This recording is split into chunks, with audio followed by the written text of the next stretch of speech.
这只是解决它短期之内它的矿产来源能够不虞于伐，但是它还要投入很多的技术，尤其我们知道稀土的这个开采面临很多的环保问题，还有法规问题，还有技术的提升问题，这些都不是短期之内所能够完成的。所以中亚五国只是在矿产的来源上给他一个支持，给他一个力量。美国总统川普呢，在11月6号，他特别在白宫与哈萨克、吉尔吉斯、塔吉克、土库曼还有乌兹别克这5个中亚国家的领袖举行了C5+1的峰会，希望透过各种协议，确保美国在关键矿产的供应链突破中国大陆对稀土的垄断地位啊。但是中亚5国当中呢，除了丰富的稀土资源以外啊，像哈萨克它的铀产量是全球第一，乌兹别克黄金的蕴藏量非常的大，土库曼则有丰富的天然气资源，那吉尔吉斯跟塔吉克呢，也都在开发新的矿藏。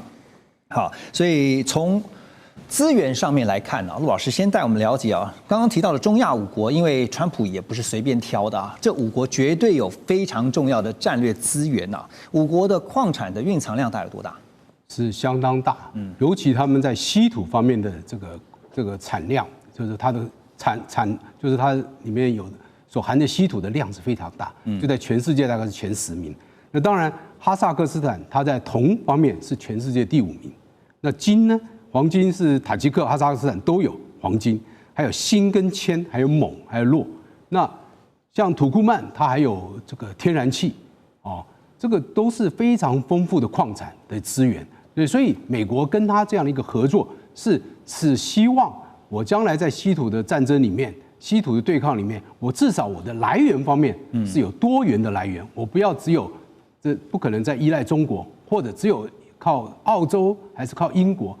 土耳其，那看来都不希望只依赖一个国家。我希望我的矿产来源是多元的，但是将来未来的技术跟提炼的这个能力，那这可能中亚5国还是没有办法，所以还是要寻求其他解决方面。这只是解决它短期之内它的矿产来源能够不虞于伐，但是它还要投入很多的技术，尤其我们知道稀土的这个开采面临很多的环保问题，还有法规问题，还有技术的提升问题，这些都不是短期之内所能够完成的，所以中亚5国只是在矿产的来源上给他一个支持，给他一个力量，对，应该是只有达到这样的目的了。所以我们刚刚讲说，川普也不是随便选人去开会的就是当然邀请这5国呢，就因为这5国后面有美国需要的国家利益，尤其刚刚提到的是战略相关的关键资源就是稀土但是其实如果了解稀土的朋友也知道，稀土其实有2个非常重要的因素，当然一个就是成本，另外一个就是提炼的技术刚才陆老师有点到，就是你如果有这个丰富的矿藏，可是呢，你后续的成本问题怎么解决，提炼问题怎么解决，恐怕你还是得追本溯源的去解决问题。当然，这个除了拉拢中亚5国以外呢，川普最近还投下了一个地缘政治的震撼弹就是接下来我们要讲的他。最近拉拢哈萨克加入中东的亚伯拉罕协议，川普表示呢，他和以色列总理纳坦雅胡还有哈萨克总统托卡耶夫进行了一场重要的通话。他强调呢，这是在世界范围内搭建桥梁的重要一步，而且宣称有越来越多的国家正在排队透过亚伯拉罕协议拥抱和平与繁荣。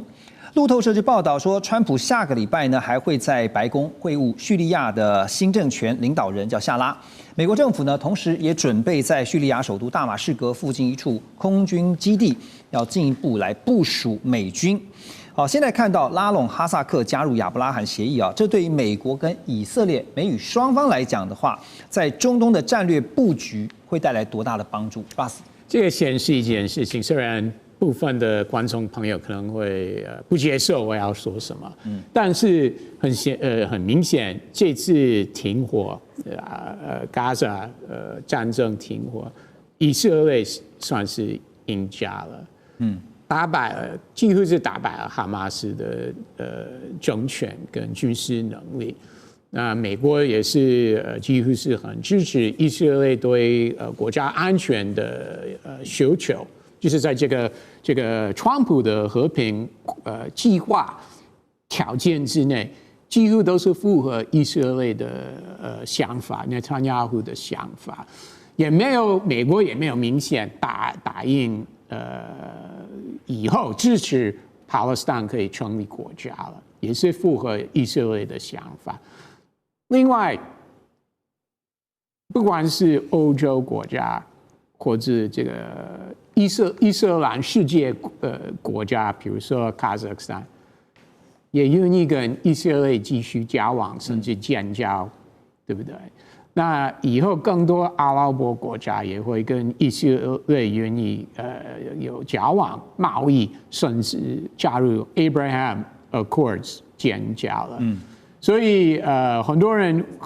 很难想象，在这个战争的结束之后，以色列的这个不管是战略地位，或者是在经贸方面、科技方面的地位，还是非常非常重要。其他的国家不会以后抵制以色列或什么的，或对以色列怎么样，真的不会。这个是大家都要记得。你觉得就以哈萨克来讲的话，就是说他未来如果考虑加入这个亚伯拉罕协议，好，当然是希望说也能够从以色列这边要到他想要的东西。他可以从以色列得到什么？当然是可以聊到投资、技术科技等等啊，甚至军事方面也可以，国防方面可以交流。那然后就会得到美国的支持，对不对？那以前 Morocco 加入 Abraham Accord 之后，那美国就答应 Morocco， 你这个叫做这个目前算是内战地区，叫做 Western Sahara。本来美国的立场是这个地方是要经过当地人跟 Morocco 中央政府的协商，才解决这个问题。那后来美国在川普1.0说，Morocco 你加入 Abraham Accord 之后，那我就认定这个 Western Sahara 是你的属于你的主权。所以其实加入 Abraham Accord 不管是哪一个国家，他们都知道，他们还是可以从美国拿到很多东西了。OK， 那叙利亚驻军这件事情呢？这个是有一点 surprising， 有点惊讶，因为川普在1.0的时候，他一直坚持他要完全从Syria 撤军，因为那个时候美国还是有几千个军人，因为是要跟 ISIS 伊斯兰国家打仗。那个时候他因为这件事情跟国防部长吵架了，对，国防部长时任国防部长就离开了。那川普这次愿意部署的话，规模应该不会很大，而且其实很大的主要的考量，不是因为川普以后想跟谁打战，不是因为要以后跟伊朗或伊拉克等等打战，其实他是为了组织以色列再次攻打 Syria 的内部了。因为过去几个月，以色列已经有很多次动手，因为他们说Syria 在境内还是有运武器给恐怖团体，不管是在 Lebanon 或其他地方 ，Yemen 等等。所以为了维持区域和平，这个川普的和平计划或许因为这个考量，川普愿意在 Syria 重新部署。所以就回到刚刚你有特别强调一个论点在川普的心中，他的 No.1， 他的第一个还是中东，第二个才是放在印太可是现在有一个问题，就是说中亚一直都是过去来我们都知道都是在中俄的势力范围，而且相对来说，比起美方来讲的话，对中国大陆是比较偏友好的那所以现在呢，你这个要真的挖墙脚，你要来挖哈萨克这些中亚的5国，你挖得动吗？你怎么挖？你必须要诱之以利你有什么利益可以跟他交换呢？你讲的很对要诱之以利。问你现在你俄国还有多少资源可以给人家？你现在打仗已经打得自己都打得焦头烂额了。真的，乌克兰战争让俄国遭受非常大的这样的一个资源的浪费所以他也没有办法自顾不暇。那个中亚这些国家，他就变成很难再像以前在苏联帝国或苏联解体之后的那个年代，俄国还对他们有很大影响力。现在没有办法。川普并没有参加 APEC， 而是把最宝贵的时间留给了中国大陆国家主席习近平。虽然说川习会落幕了，但是中美两强背后的角力才正要开始现在斗而不破的1年当中，中美双方会如何各自的出招呢？纽约时报就直接说他们观察到的，他说这不是和平，而是被迫休战。而 CNN 更是直接报道，因为 CNN 是比较偏民主党的了，他们是直接说中国赢了。好，另外呢，美国暂缓黑名单，扩大1年的出口管制。那中国呢，则是暂停了稀土出口管制1年。双方在表面上都是交换善意，但是实际上呢，却是美国被迫让出科技管控的底线，中国则是以静制动，出刀不见血的夺下了战略的优势。所以在画面当中，你可以看到，我们特别帮大家整理哈，美国前官员呢，有一位前官员就说呢，这个川普为了贸易胜利啊，卖掉了美国的国安底牌。美国这次可以看到是首次把国安科技纳入了谈判的交换筹码。还有呢，这是昨天特别跟大家来看到的，在川习会之后啊，根据大陆商务部公布的这个结果，特别在卡脖子啊，就是我们接下来谈的管制的部分，美国暂停实施9月29号公布的出口管制50%穿透性的规则1年，而中方则是呢把稀土的管制啊也是延长为1年啊，暂停1年。特别刚刚讲说穿透式。这个美国出口管制啊，是美国先发动好50%的穿透式规则。简单来看一下，就是在9月29号所发动的。然后呢，这个主要内容是，凡是列为实体清单、军事最终用户清单这些相关制裁清单的实体，或直接与间接持有50%以上股权的子公司，都被列入是出口限制的名单。这个影响的范围非常的广泛。但这次呢，就强调说，谈得还不错呢，所以呢，我们把这个管制措施啊，先暂停1年。好，那画面上我们也提到给大家看，中方跟美方现在在稀土上面管制上面哈，这个管制内容呢，中方措施是暂停稀土管制1年，然后呢，美方是暂停在这个实施制裁黑名单，刚刚特别提到50%穿透式规则的这个名单上面是1年。好，那涉及的企业呢，包括了稀土冶炼啊，中方这边稀土的部分呢，像是冶炼啊、分离啊、出口企业，美方晶片啊、科技方面呢，则是暂停实施黑名单这个1年的时间。好，那相关的全球市场影响呢，包括现在看到中方还是掌握全球非常强啊90%的稀土加工能力。那现在就是美方不断在追赶。好，这次的川习会哈，现在双方看到最后的结论都是呢，暂停对于对方的一个管制哈，包括稀土、包括科技晶片相关的都是1年。那很多现在分析的看法都认为，总体来看，其实中方这次在谈判上是略胜一筹，因为既延长时间，又拿下了接下来谈判的主导权。左老师怎么看？好，首先我想认为中国大陆赢了这件事情本身就是习近平的胜利。为什么？因为这会让他在国内看起来很强势，这会让他在国际上呢得到很高的名声。因为这么多国家跟美国谈判，每一个国家基本上都是满足美国的需要。没错。那只有中国大陆可以对美国呢叫板，而且呢打得平手。就算你不认为他赢了，他最起码是平手。态势就是平起平坐，没有错。所以我觉得对内对外，习近平都可以宣称他是胜利的，这一点对他来讲非常重要。第二个，我认为其实对于中国大陆来讲，经济上来说最需要的可能不是这个所谓解除对于这个他的一些企业的制裁啊，因为他讲到这个企业是过去已经被制裁的企业，他们的子公司、孙公司只要持有50%以上，那么就列入黑名单。现在说把这个推迟1年，可我认为这不是最重要，最重要是什么？最重要是关于芬太尼的这个关税调降了10%。对，而且呢，在这个会后，美国还宣布了，如果芬太尼的这个管制有成效，还会再把剩下的10%都移除。这20%对中国大陆来讲太重要了。为什么？因为这20%或者10%是涵盖所有的中国大陆的出口。那么对于中国大陆来说，它现在最迫切要解决的问题就是青年的失业问题。那这些失业的问题，它其实需要的不只是我们看到这些高大上的尖端科技，它更同样重要的，或者说对于青年就业更重要的是什么？是过去的这些劳力密集产业。这些其实给养了更大量的这些就业人口。对，那这些其实中国大陆还是非常有竞争力的在全世界的市场来说，还是可以看到非常多来自中国大陆这一方面的出口。但是在美国，它尤其在圣诞节前，它如果这个关税继续，它就会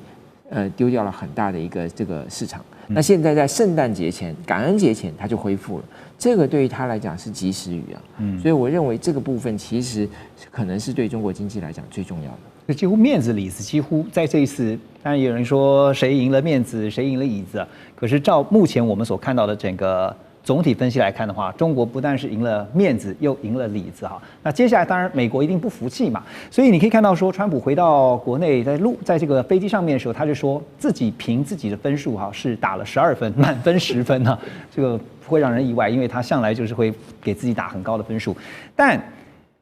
在美中两强，就是老大已经达成了共识之后呢，又听到了美国财长贝森特呢，他又放话表示啊，他说北京犯下真正的错误，因为美国2年内就能够摆脱稀土的依赖，真的吗？啊，根据专家的分析啊，说美国即使启动像是曼哈顿计划级别的资源开发，至少也得5到7年才能够真正完全替代中国大陆的稀土供应。另外呢，中国大陆这边有4400万吨的稀土储藏量，占全球35%到50%，而中方呢控制全球稀土的加工冶炼分离的能力的比重呢，将近90%左右。某些重稀土分离环节，中方更是达到了99%的控制。所以以此来看，美方估计2年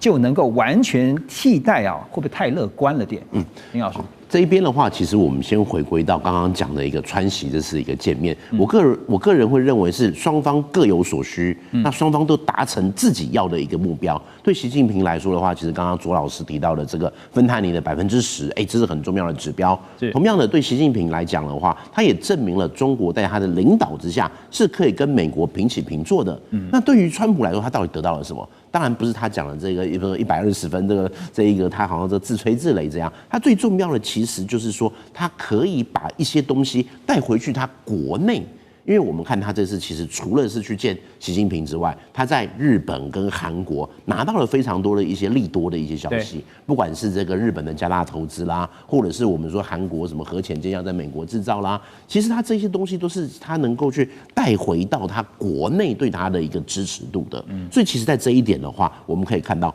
2个大头2个这个元首对话。各有所需，那但是在底下的这一边，一定就会开始有很多的一些分析，会认为是说，川普你可能有一点为了贸易胜利卖掉了这个国安底牌啦，就是说他有点丧权入国类似的一个味道啦。可是这边他立刻就用的是什么？同样上谈判桌的贝森特。我个人会认为现在第一个是贝森特来讲，后面可能 Rubio 又要准备出来讲了，就是老大讲的是没问题，我们都很好，他是我的老朋友。可是底下的这一些官员，就是他们要上场的时候，那这一边贝森特他直接就讲说了，可能2年就可以去摆脱这一个美国对中国这个稀土的依赖。但是说实在，2年能不能达到这个东西，不是取决于的东西，倒不是时间，而是你要花多少成本。说实在，今天的一个稀土，你世界上含量还是什么，各地都有。重点不是含量，是提炼的技术。因为提炼的有时候它会有一个高污染，或者是提炼的成本这个问题。所以，与其我美国要自己去提炼，不如跟中国买。相对来说，这一边我可以降下很多的一些成本的问题。那如果今天我要重新去启动的话，要么可能是在越南或其他国家跟这些国家买，或是我美国要自己做。那美国你愿意去付出这一个成本在稀土上面吗？固然我们现在看到可能有国防的需求、晶片的需求等等的，让他必须要去做。但是在今天我们看到这宣布1年制裁，这1年365天会发生什么样的事情？老实说，没有人知道。会不会今天的稀土又是另外一个只是谈判的筹码？所以我个人会认为贝森特他今天讲这个话是讲给自己国内来听的，因为其实现在对川普来讲的话，他现在在这个外面感觉上这一次东亚行好像外交大胜利，可是接下来他要去面对的是他国内更多的问题。是这国内问题，我们可能等一下还会再讨论。没错，就是在这个关税这个参议院否决了他一些议案，这些东西其实是现在川普才要去面对的一个问题。所以这时候由贝森特放话，就是希望能够把这个我们讲说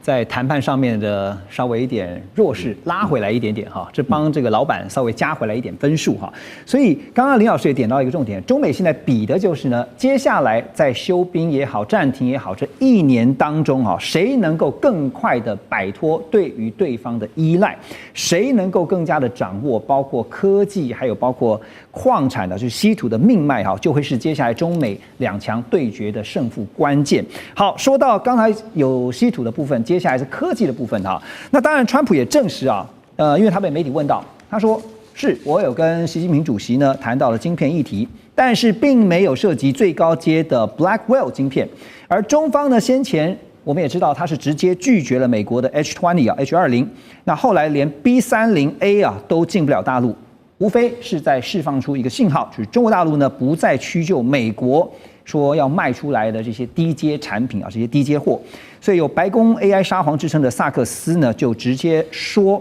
中国大陆目前的态度很清楚，就是要全力扶植华为。但是这2天也听到了，黄仁勋就是辉达的执行长，他特别提到说，他也当然很希望辉达的芯片，比如说像是 Blackwell，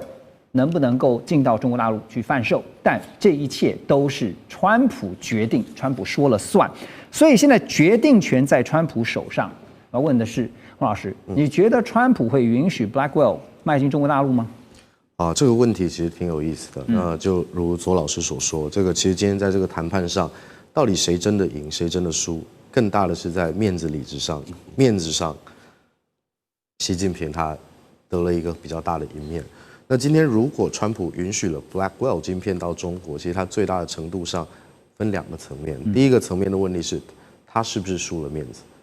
然后呢，如果今天川普他允许 Blackwell 晶片到中国，因为我们知道说，晶片可能3年一个世代，6年又在下一个世代的时候，前面 Hopper 可能什么都淘汰掉了。对，它真的那么的重要吗？不知道。但如果今天你掐着敌人的脖子，中国的研发能力，我不敢说他们特别厉害，但他们有足够的人力，足够的资源，我就跟你硬刚。那在这个程度下，如果川普没有阶段性的去开放这些东西，那对于中国去全力扶植华为来说，无疑是什么？无疑是在养虎为患。这是一个非常严重的问题。那至于说未来美方如果要出口，就是说，害怕他们买来拆解这个问题，这个涉及到整个晶片，其实它整个从它的上下游产业链到水平产业链来说，中国目前有没有办法去囊括这些所谓的先进制程的部分？如果它没有办法囊括先进制程的部分的话，那即便它拆解它 IC design， 它还是没有办法在 NVIDIA 的这些技术上去做一个比较好的妥协。所以反用美国技术来反制美国这件事情，会是Trump 在下一步上我要去思考，我要不要阶段性的去让他们放松警惕。那这样也换取时间，他们可以在稀土上面进行一些元素战略的一些策略指导。这样才有可能去执行所谓曼哈顿级的计划，这个可能是2个是要交互去参考的一个部分。因为从黄仁勋的说法就是他不断对外的谈话跟态度表达的出来，是他很希望能够把辉达的产品就继续卖到中国大陆去那对中国大陆来讲，是因为在先前已经被围堵、被封锁、被卡脖子所以呢不得不也看到了中国大陆的半导体的相关的晶片的研发跟突破跟制造，那也由华为带头，他们在技术上不断去突破，所以呢，就算有这个辉达的产品晶片卖到中国大陆，其实是不是量也不需要太多？因为呢，它其实一方面也会影响到中国大陆自己，就是我们常常讲说大陆自主生产制造晶片未来的发展。对这个，但这个地方其实比较危险，说少量的卖过去，他们说这国安科技的问题并不在演算本身。对，那我们这 AI server 它分2个层次嘛，一个是说它的推理以及它的训练。那在推理的部分，我们知道明年2026年，其实辉达为了增加它的 market cap， 它不断的在推 edge computing 的晶片。那在这个程度之下，如果有很好的 pre-train 的这些晶片，就是这些所谓的高阶晶片，那中国在无人机发展的很好的情况下，那他们如果这样更快，其实会影响到国防军事上的一些差异，包含在未来军武的一些开发上面。对，所以如果顺着这个逻辑的话，您觉得接下来如果是川普的话，他会听得进去黄仁勋的建议吗？这得看他能够，我觉得现在其实这些挺有意思的问题，因为跟对，那包含说这样子下来的话，川普有没有办法得到他想要的东西？因为川普讲了一句话，他希望制造业回到美国。叶老师觉得川普会听得进去吗？其实对川普来讲的话，他会去考量的，倒不完全会是说听得进去或什么这个什么回到美国啦怎样。最重要的是美国民众对他的支持度。因为其实我自己会认为，现在对川普来讲，他自己最 care 的，其实倒不是什么美国之争啊、关税、美中之争啊，还是什么，是现在国内的失业率问题，还有他的一个党团。这一次我们就看到这一次共和党又有人跑票啦。所以其实国内的一些因素，如果他现在没有办法去把他的一个经济或者是民望拉起来的话，之后的期中选举可能就要来了。那这些对他来说，的确会是一个很重要的，他要去会对他会去思考的方向。对，眼下对川普来说，最重要的还是他在美国国内的民意支持度。国际上的重头戏就是川习会了。川普这次呢，他的亚洲行第3站到了南韩，但是呢，他不是去参加 APEC。而最重要的，他先前一再强调，他会和中国大陆国家主席习近平见上一面。果然，两人真的见上了一面，而且呢，会谈呢100分钟。虽然不如川普所说的希望谈到3到4个小时啊，但是呢，总算有谈。那么第3站南韩呢，并不是到APEC 去参加，而是在釜山和习近平来见面。睽违了6年的时间呢，这次谈了100分钟，到底有什么样的共识呢？我们说共识如此啊，这是台湾工商时报整理出来，我们给大家看这个图表。在特别这次的经贸交手部分啊，关税的部分，美方取消对中国大陆加征的10%芬太尼的关税，而对中商品加征的24%的对等关税会继续暂停1年。另外呢，中方也会相对应的调整反制措施。双方也同意继续延长部分关税的排除措施。另外就是管制的部分，也就是我们常讲说卡脖子哈。那么美方暂停实施9月29号公布的出口管制50%穿透性的规则1年，中方则是暂停实施在10月9号提出的反制啊，也就是稀土出口管制这个措施，同样是延长1年。好，航运的部分呢，还有包括其他，特别是在芬太尼，刚刚有讲的芬太尼禁毒合作呢，现在美方说要看中方接下来怎么做啊？实际的做法呢，美方会继续的观察，而中方呢也会做出相对应的一些回应。后续还有一些进度，川普表示说，跟习近平在很多的重要问题上面都达成了共识，包括我们刚刚提到的稀土也好，还有呢，特别是买大豆这件事情啊。那么习近平则说呢，双方要尽快的细化和敲定后续的工作，将共识维护好以及落实好。预料下个礼拜呢，美中双方就会进行这个经贸相关协议的进一步洽谈。好，但是这次大家也关注到的一个台湾问题，这次没有谈到。马上就先来问一下黄老师哈，因为这次我们看到在事后，川普接受媒体的访问，媒体请他给自己打分数啊，说10分是满分的话，他说我是12分啊，这个还多了2分哈，显然是非常的满意啊。我先问的是，中方跟美方各自要到了什么？我觉得双方都必须要对外说是满意的，是有成果的。那么各自得到什么？我觉得基本上是双方的谈判团队，双方从川普总统的2.0开始在处理对外关系，包括对中关系，基本上不是国安团队，而是经贸团队为主。那么所以经贸关系关税谈判、贸易谈判。主导了美国对外关系，是。那么跟中国大陆也是一样，这是第一个。第二个，我认为就是双方共同有默契的决定这次100分钟。我们看大家有戴耳机，戴耳机是同步口译，同步口译才能节省时间。那么100分钟，老实讲那个中美之间的问题多得不得了，所以我觉得地缘战略的部分是双方有默契的，暂时不在这一次会谈中间，对，所以我认为是暂时缓解，在2个人会面以前拉高的这种声势，但是这个缓解是暂时性的。那战线拉长，因为中美之间的战略竞争，它会是非常长期的一个竞争，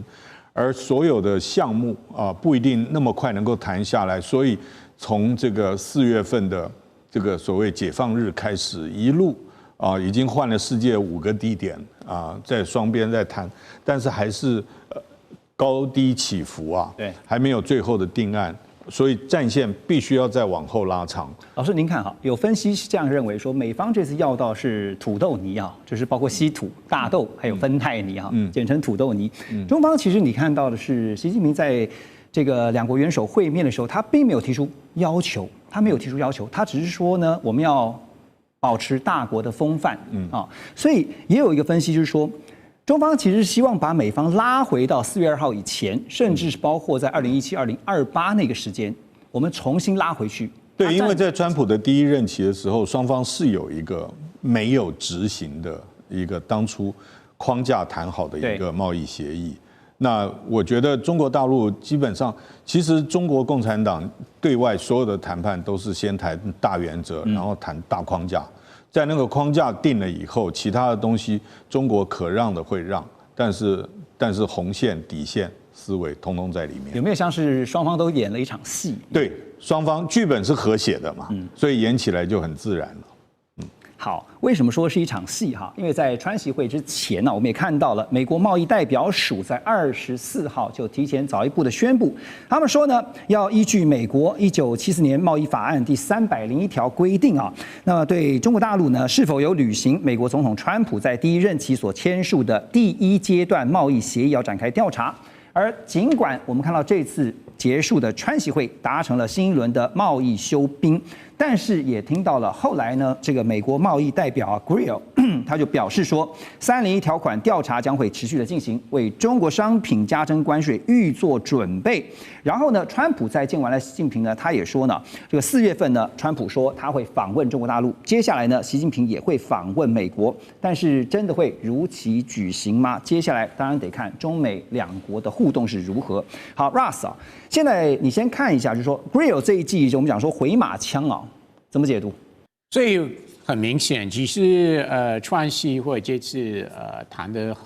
看起来相当愉快，然后川普觉得有这个封锁是获得很多的好的。你觉得川普有达到他的目的？川普觉得他达到他的目标，然后另外说实在，我有看到很多台湾评论员，他们说是一个大川普大胜利，然后一直称他，我觉得没有台湾评论员也没有这个必要。但是说实在，川普觉得他有获得很多东西，尤其是贸易方面。而且整个行程，不管是在吉隆坡、东京或南海，也没有什么负面的外交事件。他跟其他国家谈，领袖都谈得非常愉快。对。但是像 Greer 贸易代表强调，这个调查还是会进行，那就很明显，不管这次怎么样谈的，跟习近平中国达成什么样的共识等等。政治地缘政治或其他的外交考量，国防国安等等，甚至台湾问题，以后还是会浮面台上了，还是会影响到中美关系，这个真的是不能避免的。所以不是说好像休兵1年吗？怎么在这个会后突然又按照过去几年？那刚刚老师有提到2017、2018年，然后川普刚上任不久，就是在第一年他访问中国，对不对？但是过了几个月，就是进到2018年，贸易战就开始了，而且川普最后两年多，贸易战一直恶化了，中美关系整个中美关系有恶化了。所以我们真的是要面对事实，那就是很有可能政治问题还是会影响到这个贸易关系。好，所以现在我们细看美中双方在这个贸易之间的交手哈，因为刚才特别提到了美国贸易署呢，他们也强调说未来要监督中方落实协议的情况，然后美中两国呢会设立工作组啊，确保落实打击芬太尼的相关措施。也就是说，在川习会大家所谈的一些部分，接下来就看怎么做，而不是看你怎么说了，对吧？但是我们有相关经验，尤其是在芬太尼和贸易这两个议题上，就是回到我刚说，回到川普第一个任期的时候，双方有讨论到这两个问题，有达成一些共识。拜登执政的时候也是，但是不久之后，美国还是会认为中国没有履行他的承诺，那就破局了。所以，如果我们真的要理性看待的话，可能要最安全的猜测是不久之后还是会破局了。OK， 现在就是看，就是美方可能会觉得中方说话不算话，但是呢，中方对美方也是如此啊，就是你只光说不练啊。所以接下来就看，因为不是提到了吗？川普有特别提到说，他明年3月以后会到中国大陆去访问。接下来呢，就是习近平到美国访问。但也得看两国的互动吧。我个人会认为，一直到他们真的上飞机起飞之前，就不知道真的会不会成型。就像这一次的川习会，到最后一天才敲定是在釜山。是没错，因为虽然川普今年已经说了好多次，我会跟会跟习近平见面，但是一直到他真的上飞机去 APEC， 而且我们也一直不知道他会不会参加 APEC 的相关会议，那最后他没有。对，所以就是对川普来讲，就是 make a wish。至少先许个愿望，在明年3月以后能够到北京去访问。好，川习会之后，我们看到川普立刻就飞回了美国啊，他也没有去参加 APEC， 所以把这个 APEC 呢留给了习近平，让习近平呢就等于跟各国元首的互动呢成为了会议的焦点啊。其中重中之重有一个就是中日的元首会啊，习近平和新任的日本首相高市早苗见面。在31号的下午呢，中日元首的高峰会进行大约有30分钟。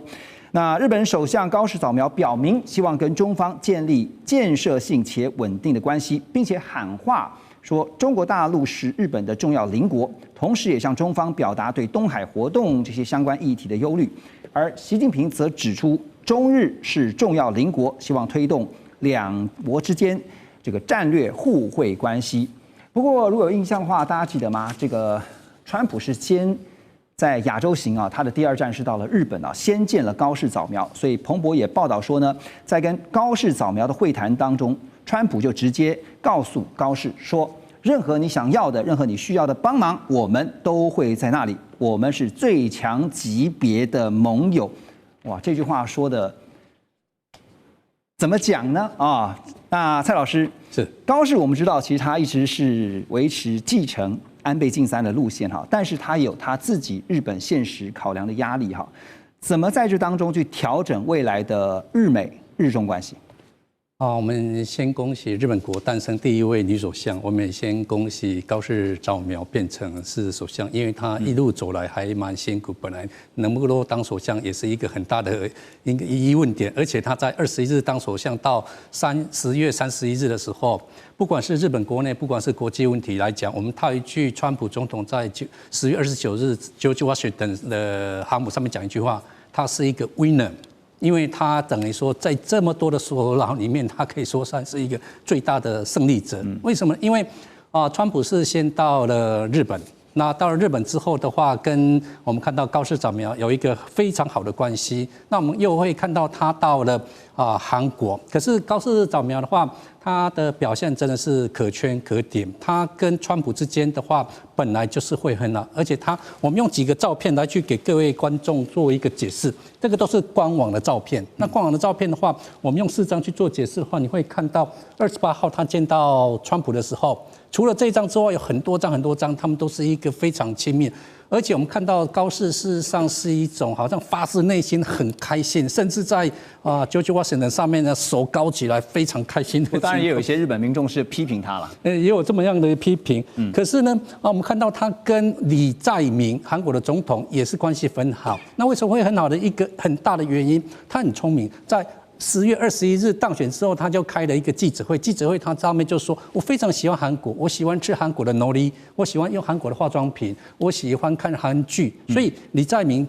就送他韩国的化妆品，送他的一个海苔，这个是他做的非常好的一面。而且他会看到，我们看到了习主席的话，事实上他们也是突然去巧的在29号的话才去瞧说可不可以跟习主席见面，这个中方有释出一种善意。逝去之后的话，但是在3个小时之前还不是很确定可不可以见了面。但是我们看到为什么高市做得很好的原因，看到他个人的 X， 他看到跟习主席见面的时候，习主席就是跟他打招呼，他跟每个人都打招呼说：“我是新人，跟你们打个招呼。”那习主席露出微笑，很多人就说：“为什么习主席会有微笑？很少这样。”不过问题就来了，在正式的会面上面来讲，你会看到他的手跟这边的手都完全不一样，不管是跟川普，不管是跟李在明，手都是很近的，还是很亲密。但是跟习主席的时候，手就是伸长的，他们有去教他过，你手要伸长，不可以被他拉过去，等于是我跟你保持距离，你拉我拉不过去。然后脸的微笑是会有一点的不大一样，所以我们看到习主席也讲到一句话，就是战略的互惠关系。刚刚主持人你所说的安倍路线呢，高市早苗在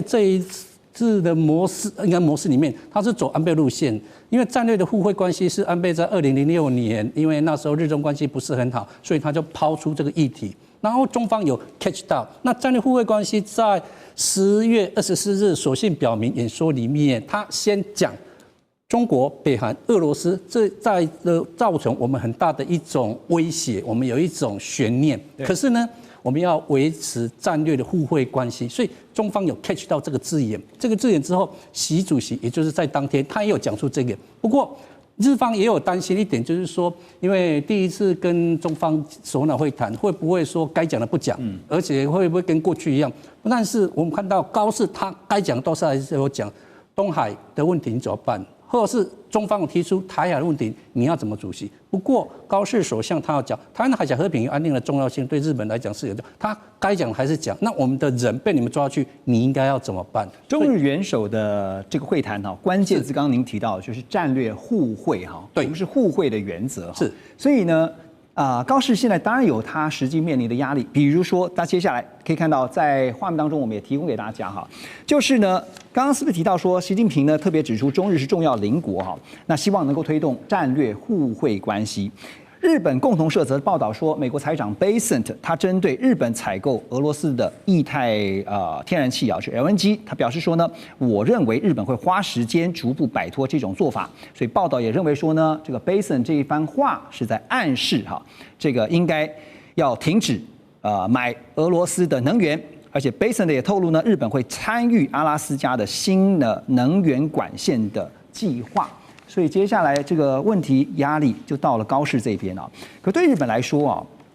讲白一点啦，买俄罗斯的天然气比买美国的天然气或石油要来的便宜啊。回到了成本问题啊，怎么解决？他们有想过这个问题点，早就已经模拟过了，因为他买。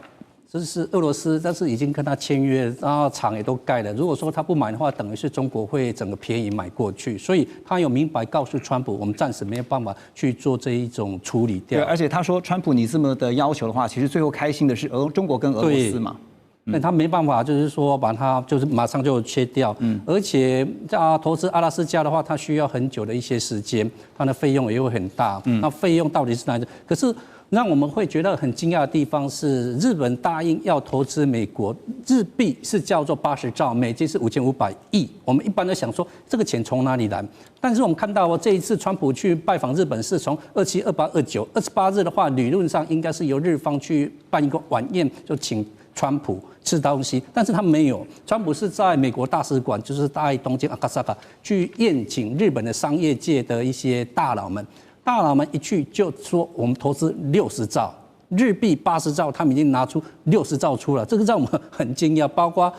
软银，包括东芝、Mitsubishi，包括我们要投资 AI 的那个基础建设，或者是所谓的稀土，所以80兆他已经找出60兆，只差20兆，这是让我们很惊讶的一点。其实日本几乎是美方所开出的清单，几乎是照单全收了。对，除了这个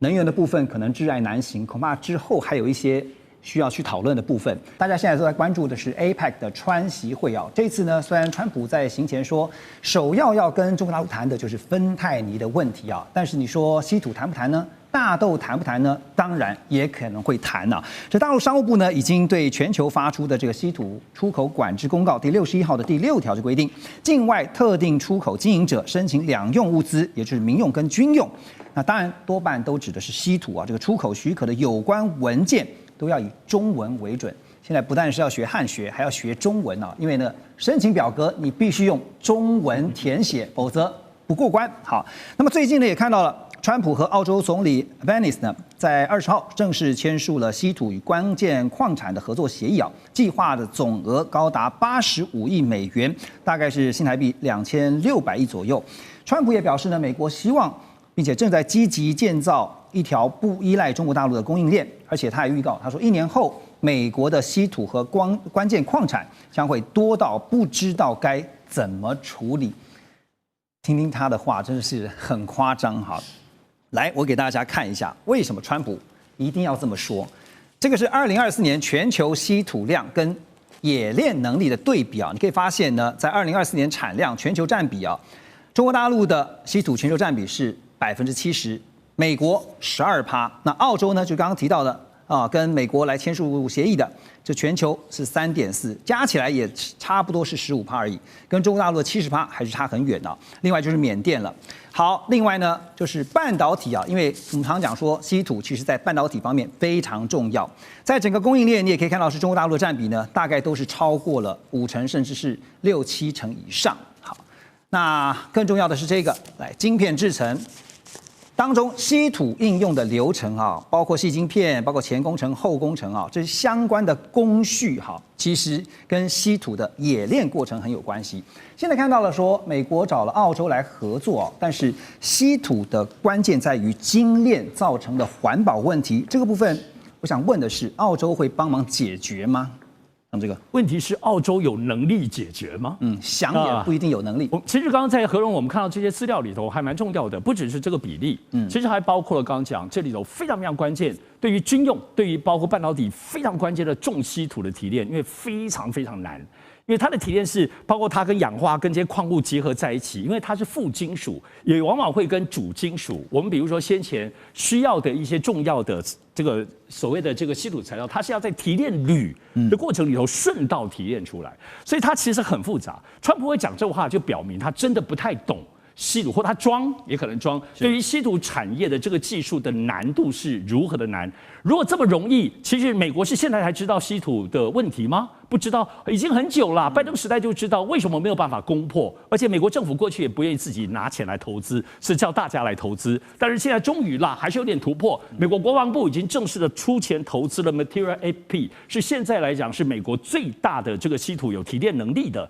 但是还没有到能够提炼重稀土。包括不只是刚刚澳洲，我自己比较关注的是现在他就紧盯着巴基斯坦的合作，因为巴基斯坦也提炼稀土，据说目前除了中国之外，拥有中国可能有最好的技术提炼能力的部分就是巴基斯坦。所以这是美国为什么把印度踢到一边，很大的原因其实是为了稀土啊。所以在这个描述过程里头，我觉得它的最大关键还是要看现在中美对于稀土战这件事情不太一样。以美国来说，它什么都要。对他来说，它的产业里头，科技也要，军事也要，而且它的军工全部被卡住。但是中国现在在所谓，我想我们看到它的宣布里头，民用跟军用是泾渭分明的。乃至这稀土禁令出来之后呢，商务部很快就发缓和说，民用或商用的部分的话不会有太大的影响，它有些缓和，可是军用它咬得很死。也就是说，中美两国对于军用、民用是两个不同的圈圈交集起来的。比如说，川普要的，美国政府要的是全部都包括。可是中国来讲，军用是切开的。也就是这次包括川普习会见面当中，美国要的稀土跟中国会给让的稀土，难道都依照美国？我认为不可能。对，而且我要知道，在稀土政策这件事情当中，中国不是准备你这次美国骂我才准备好，中国已经准备了多长？我认为超过10年以上的时间，包括研究如何对抗美国战略。所以在这出来的部分是对全世界震惊四座的，真的是定海神针和孙悟空的那一根。所以现在丢出来之后，也影响到整个欧盟，包括这是安氏半导体的部分，会触动有关于包括对荷兰的这里头就是稀土。也就是说，这点不只是美国哟。中国大陆现在拿出来，除了美国，还有包括欧洲针对性的荷兰，以及会不会影响整个欧盟对于半导体结合起来跟中国大陆造成制裁？美国制裁，欧盟制裁跟半导体，那中国有准备好用稀土这件事跟全世界为敌吗？对，我觉得这里后面还有很多战略思考，也会影响到美国的思考。相较之下，美国的需要其实是比较单纯、比较直接的，就给我。可是中国在用稀土政策后面的调整当中，你说只是迁就川习会这么表层的东西吗？没有，更深入、更层次，包括欧盟全部的策略。我甚至认为中国大陆都已经思考准备好了。对，因为稀土本身是一个根源的问题啊，就是说我们讲说美中的科技争霸，其实关键材料，尤其是稀土是非常重要的啊。那当然，这个除了稀土以外呢，会不会谈大豆？一定也会谈啊。最近也看到说，南华早报也报道说，美国的一个航运公司啊 ，Mason， 那他们的一艘这个货轮呢，叫曼努凯号，13号抵达了大陆宁波，在中方特别港务费生效当天就进行卸货，结果就被收取了446万人民币的费用，这个大概是62万7千，将近8000的美元啊。那么业内普遍认为呢，这是中方特别港务费生效之后第一个被处罚的案例。而《纽约时报》中文网则报道说呢，目前有将近700种的美国药品至少使用1种只在中国大陆生产的化学原料。那最新的数据啊，在中方这边海关总署也公布了，今年9月份呢，中国大陆从美国进口的大豆数量，从去年同期170万吨，现在完全归零。9月份大豆进口总量是攀升到1287万吨啊，现在呢不跟美国买。那跟谁买呢？包括像是南美洲的巴西跟阿根廷都成为中国大豆的新采购来源。所以接下来大家看的是，因为我刚刚提到了是包括药品哈，所以大豆之后，现在包括像药品跟化学材料会不会成为另外一个新的战场？吴岳老师，您的观察？我想像美中如果双方谈不定，当然从稀土到农产品，到有关于化学的我们所讲的原物料这个部分，都一定会成为重点。稀土其实开采并不难，稀土的关键在于说它的精炼是比较困难的。那这90%的精炼都是由在中国大陆来精炼，就算其他国家开采，你也必须要送到中国。澳洲也是啊，精炼一样。那第二个，现在中国在很多的做法上也在学美国，就长臂的管辖权。所以你看它稀土，重点不是中文的问题。重点在于说，凡是不仅是境内管辖，境外稀土出口到外国，你有使用到一定比例的所谓中国的这样一个所谓出口的稀土跟技术，中国通通纳管，所以它也在进行所谓长臂管辖权的问题嘛，所以大家都在这个问题上都彼此之间的博弈嘛。大豆的问题，我觉得说应该是只要美中达成协议，这个问题应该是最好解决的。因为去年来讲的话，美国出口到中国到大购占美国出口还有51%左右嘛，那现在降到0嘛。所以这只要美中能够谈定，我相信大豆基本上不是一个很困难的问题，只是因为大豆本身的生产的地方都是川普的主要的所谓选区，对，所以从这个角度来讲，双方就把它当成是一个谈判的要点嘛。那当然，你刚刚所讲的，川普想做几个什么？第一个，他想做半导体嘛；第二个，他想做晶片嘛；第三个，他想做 AI。这3个大概还有军工企业，这4个大概都是跟稀土精炼有关。那第二个，川普一定想做什么？想做汽车嘛，想做制造业这个部分嘛，想做所谓造船嘛，这个部分也跟稀土有相关。那第三个，川普想做什么？川普一定想做有关于医药这个部分嘛。那医药这个部分当然原物料会有相关嘛。所以美中这个部分它的所谓全面性的这样一个博弈，它目前为止仍然还在博弈持续当中。双方都是累积实力，而且双方都已经去运用到长臂管辖的部分了。那双方也大概都知道说，这个东西都是主轴。但是不破是底线，因为一旦破的话，对双方的承受度、冲击度非常大。中方现在就是如法炮制啊，美国怎么做，中国就怎么做。那打大豆的，因为大豆跟民生相关哦，你知道大豆这个所使用的相关的一些衍生性的产品非常的多哈，而且呢，讲到民生呢，10月底啊，因为美国一个非常重要的节就是我们刚刚讲的万圣节哈，现在你知道吗？一顶变装帽子呢，这个要价是$30，大约台币是1000块钱啊。天哪，很难想象哈。那美国90%的万圣节商品呢，都含有中国大陆制造的零件。有一家这个万圣节用品的公司老板就表示说呢，大部分的儿童服装价格有可能会上涨$3到$4，成人的这个大人的服装哈上涨$5到$8。另外，在北卡，那这是全美家具之乡啊，北卡罗来纳州一家这个家具厂的执行长也说，这个产业的利润呢，通常都只有4%到5%，但是他们已经连续5-6个月吸收全球关税的1半成本，现在没有什么利润空间了。所以呢，最终这些成本，抱歉，还是得转嫁给消费者。好，现在看到了，川普发动的全球关税战开始出现的效应，已经逐渐深入到是美国民间啊。可是单靠他现在要补贴啦，关税的收入 cover 得了吗？大师？应该是没有办法 cover 啊。那个基本上关税都是转嫁到消费者的，就是说这些进口商啊或中间商，他只会消化一部分，他没有办法全部消化，而且可能就一段时期。对，有人算过，大概差不多应该是差不多80%，基本上都是由消费者来转嫁。那事实上你算一下，现在美国大概给他的进口东西平均的进口的关税大概加到20%到25%了，对。那所以这个就是说，这25%我们就算一个8折好了哈。如果是20的话，那16%。所以美国的这个各种物品它可能要增加16%，那最后由消费者负担。那现在问题就变成，他如果把中国大陆的这次没谈好，中国大陆所有物品变成100%的话，那基本上的话，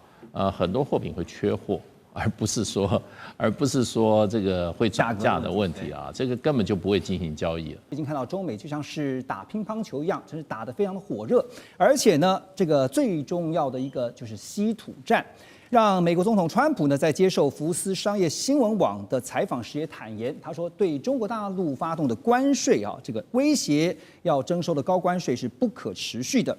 我们看到了北京在祭出了稀土出口是采取事先审查这个措施之后呢，目前看起来是在12月1号才会正式的来实施，但是呢，具体的细节呢没有进一步的公布。而川普呢也一度要威胁呢，说从11月开始啊，要从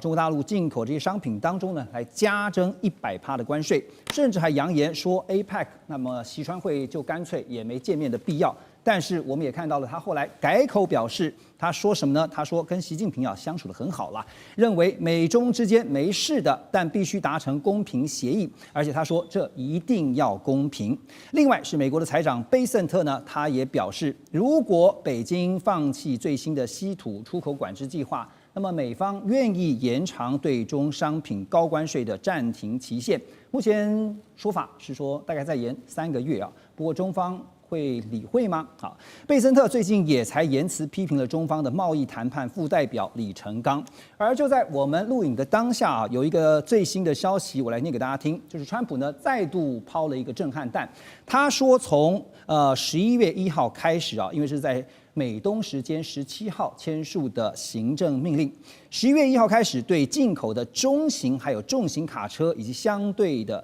相关的零件课征25%的关税。而且对进口巴士要加征10%的关税。其实讲到了习川会，大家都在看这个川普好像是比较想见习近平啊，不过现在习近平就是按兵不动。可是看到美方似乎也只有一招，就是关税、关税、关税。倪老师 ，OK， 西洋拳、太极拳的这个搏斗已经非常清楚。太极拳打得很凶，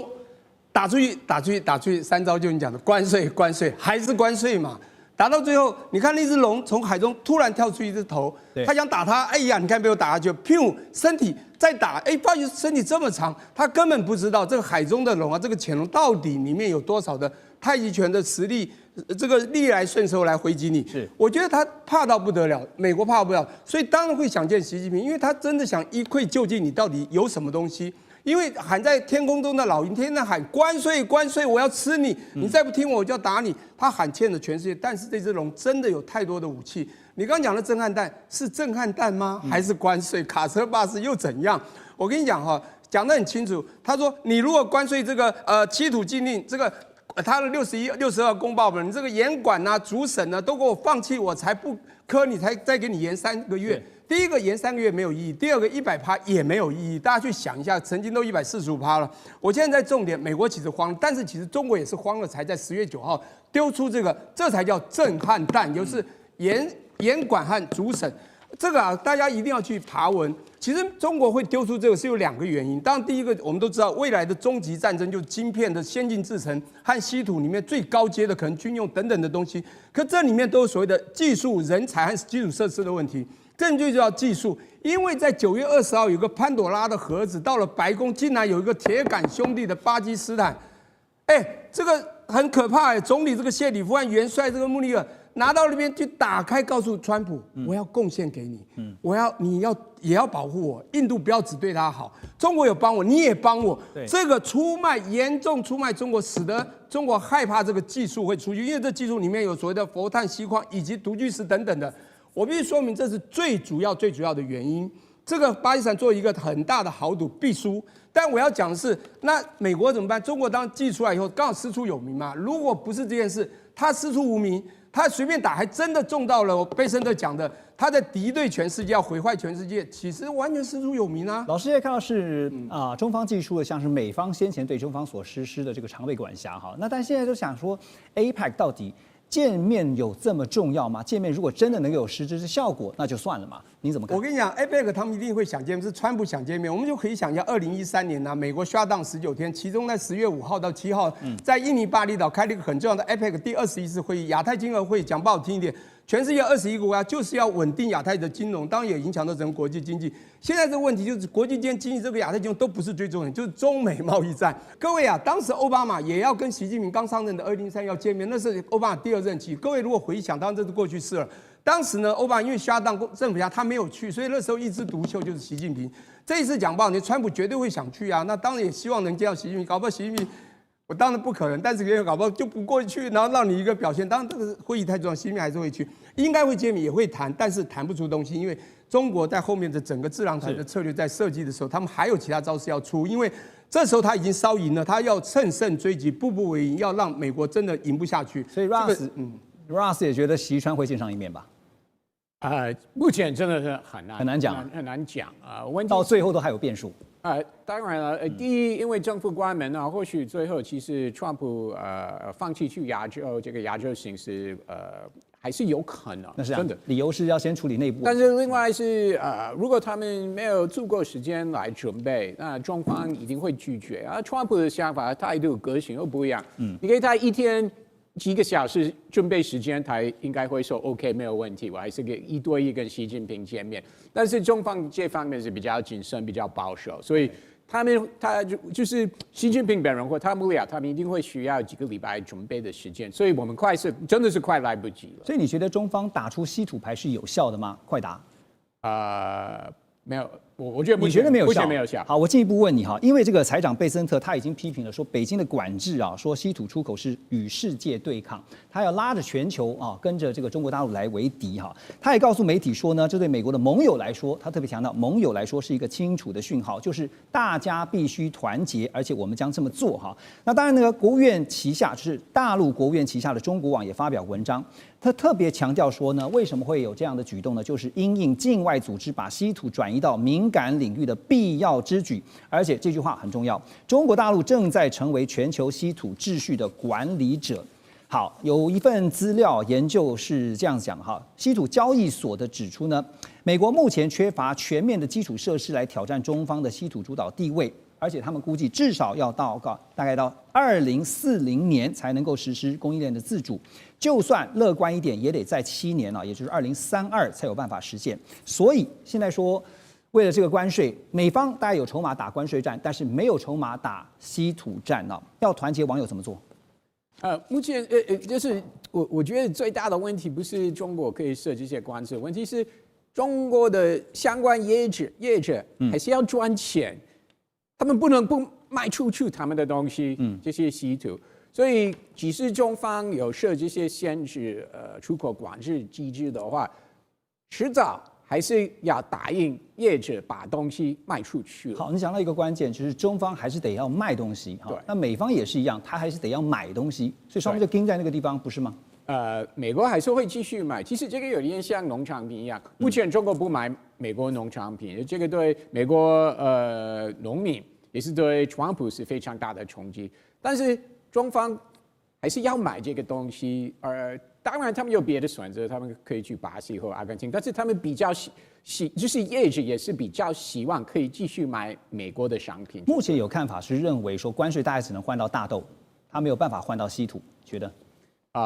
这个其实也要看川普跟习近平到底能不能见面。因为要记得一件事情，大家都知道 ，Trump is the best negotiator， 对不对？他自己认为，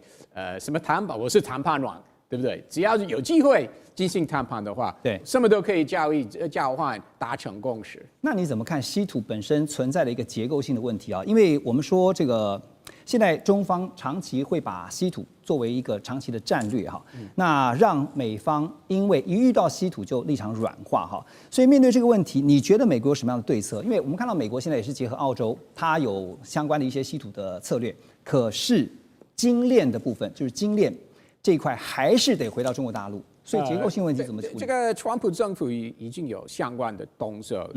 第一会松绑相关的许可。这个申请或核准许可的程序了，那希望这个精炼可以在美国扩大。对，那另外，川普政府就是跟过去美国政府非常不一样，已经开始直接把美国政府的钱投资相关企业。那如果再次会有类似的机会，因为前几个月国防部有大投资在一个晶链公司，对不对？7个。对。那川普政府已经说了，如果还有其他的机会，我们还是愿意投资了。那我相信，不管是川普政府或下一个美国总统等等，那以后美国政府可能因为这个是关键的产品。为了国防，为了美国其他的行业，美国政府可能会继续直接投资这个行业，把这个晶链拿回到美国去了。好，所以关键就是时间问题啊。姜老师，我继续请教你啊。来，我们看一下画面右边啊，这个是《晶片战争》这本书的作者啊，叫 Miller。他说呢，中国大陆的稀土许可这个合可制度的影响啊，几乎可能会遍及全球的晶片业者，但是也会加速全球发展出一个非中国的稀土供应链。另外，在右下方呢，聚亨网啊，北风窗。他引述了北风窗的报道，说其实中国大陆还有一项法宝，就是全球工业用的金刚石啊。中国大陆的占比是95%啊，这个产量非常的高。那这个金刚石呢，这工业用的金刚石是具有高硬度、高耐磨度的特性，特别用在晶片生产线上，你要来切割细片的。这个细片如果不能切的话，就完了。那所以我想请这个姜老师带我们来了解一下，这个科普一下。稀土当然分非常多种哈，在晶片制造上面扮演什么样的角色？还有怎么看这个工业用的金刚石 ？OK， 好，那其实稀土大家会觉得说它是某一种土，那其实稀土它是17种的化学元素的总称哦。在2024年，那稀土呢，在中国其实有占70%，然后它精炼啊，全世界送到大陆去精炼有90%。那第二大稀土生产国是哪里？其实是美国哦。美国是11.5%，它其实只占1/6。那再来是澳大利亚跟缅甸的总和大概是10% 左右。所以其实稀土到处可见。那为什么现在会弄成这样的僵局？主要的原因是因为它其实是高污染的东西。那高污染的话，那过去美国就觉得这种高污染的东西应该在开发中国家，比如说丢给中国。那比如说像半导体，美国也觉得这个东西高污染。很没有效率，所以就丢给台湾。那导致因为全球化的分工，导致现在反效果来了。现在后悔莫及啊！后悔莫及，那没办法。那我要很快的去重振整个样子的制程，我觉得现阶段来说是没有那么的乐观。那同时呢，刚提到稀土其实到处都有。那目前日本的话是在那个海里面去挖海里面的泥土，然后试着要去精炼。那刚刚有提到说稀土要用在半导体的哪个部分？我们用一个很简单的比喻，通电的东西会需要半导体，能动的东西会需要稀土。OK， 那什么东西能动的？比如说我们现在的马达里面的磁铁都会用稀土。那刚刚提到的研磨会用到稀土。那又提到刚刚又在说，大陆好像有个大烧招叫做人工钻石嘛。那人工钻石用在哪里？第一个会用在研磨。那第二个，他们可能会说用在切割，但是目前来说，晶片因为很优秀，所以它基本上是用雷射切割。那有一个可能也许是记者朋友，也许是物质，因为英文都是 diamond。那 diamond 还会用在哪里？新的第5代的化合物半导体，它其实就是钻石，用蒸镀的方式。那过去可能是第1代、第2代、第3代、第4代。到第5代，我们过去都一直觉得说第5代化合物半导体可能大陆追不上来。那最近有一些论文的引用，还有一些论文的发表，发觉说，没想到大陆竟然在化合物半导体这一块追上来了。OK， 所以等一下我们要来更进一步的去看哈，现在从